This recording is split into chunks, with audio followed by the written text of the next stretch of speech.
A stranger approached my car at night with a warning. Check the back seat. I like to think of myself as someone who takes safety seriously. I don't crowd the edge of the curb while waiting for the walk signal.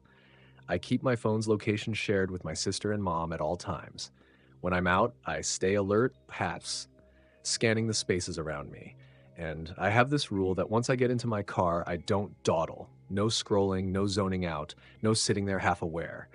I start the engine, I drive. Simple. It makes me feel in control. It makes me feel like I've built a little armor against all the unpredictable things the world might throw my way. But armor doesn't help if you forget to put it on.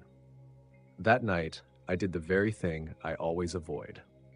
I lingered. I told myself it was harmless, just a few minutes, just this once, but if I had followed my own rules, I might not be writing this now. It was late, later than I wanted. My coworker had begged me to cover her shift, and by the time I finally clocked out, it was already past midnight. My stomach was grumbling, my eyes heavy. I didn't want to go straight home.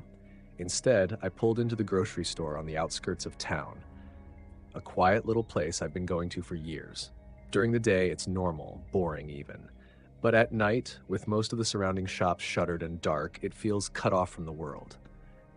I bought a ready-made dinner, nothing fancy, and by the time I walked out, the store clerk was locking up behind me.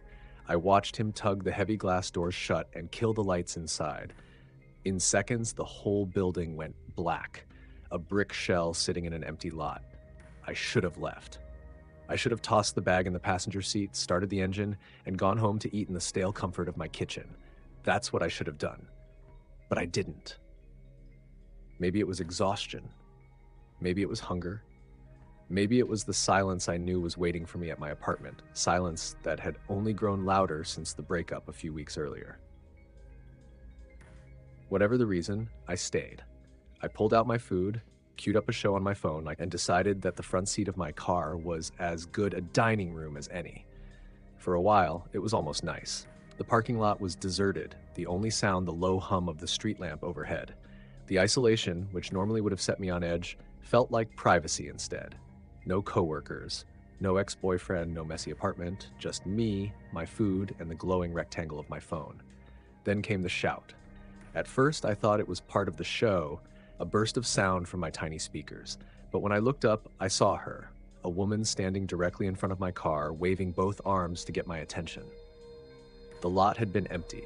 I swear it. She hadn't walked up from the sidewalk. She hadn't crossed from another aisle. One moment there was no one.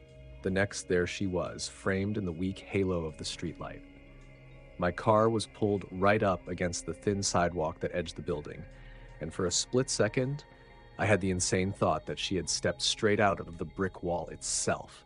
She came around to the driver's side and stopped right next to my window. She gestured down, the universal signal for roll it down. My first instinct was no, absolutely not. I keep my doors locked, and I wasn't about to break that rule. She didn't look homeless, didn't look drunk or wild, but that didn't mean anything. A neat appearance doesn't equal safe. When I didn't respond, she leaned closer and spoke, her voice cutting sharp through the glass. "Hey, there's someone in your back seat." The words landed like ice water on my skin. My hand froze halfway to my drink. My mouth went dry.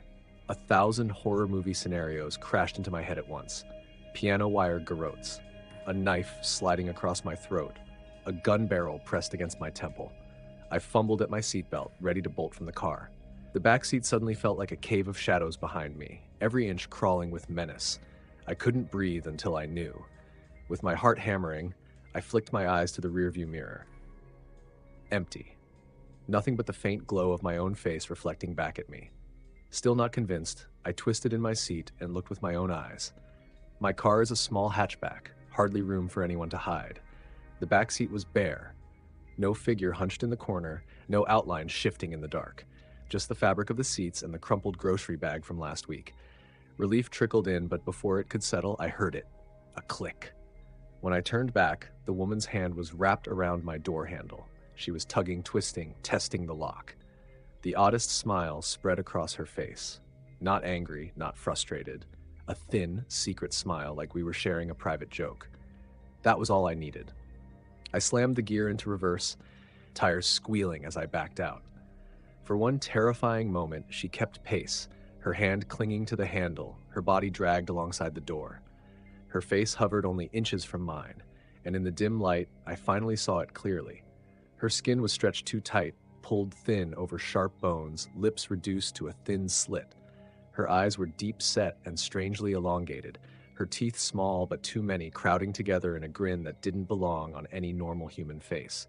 I don't know if it was makeup, deformity, or something else. All I knew was that it wasn't right. She let go at last, her figure shrinking in the rear view as I gunned it out of the lot. My chest heaved, hands slippery on the wheel.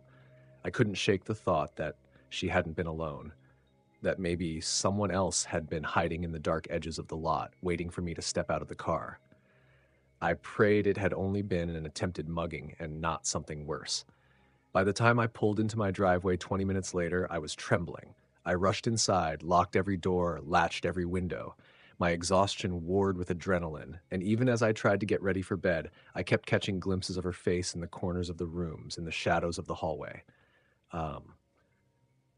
When sleep finally came, it was not kind. My dreams were jagged, vivid, full of twisting corridors and whispering voices. I don't remember most of it, but I do remember the face, stretched skin, too many teeth, eyes that seemed to see straight through me. I jolted awake hours later to a pounding on my front door. Not a knock. A pounding. The red digits of the clock read 4:17. Far too late or too early for anyone to visit. For a moment I thought it had to be another dream. But then the sound came again, shaking the door on its hinges. My heart thudded painfully as I crept down the hallway. Then a man's voice called out, my name, questioning, familiar. Who is it? I forced out, though my throat was tight.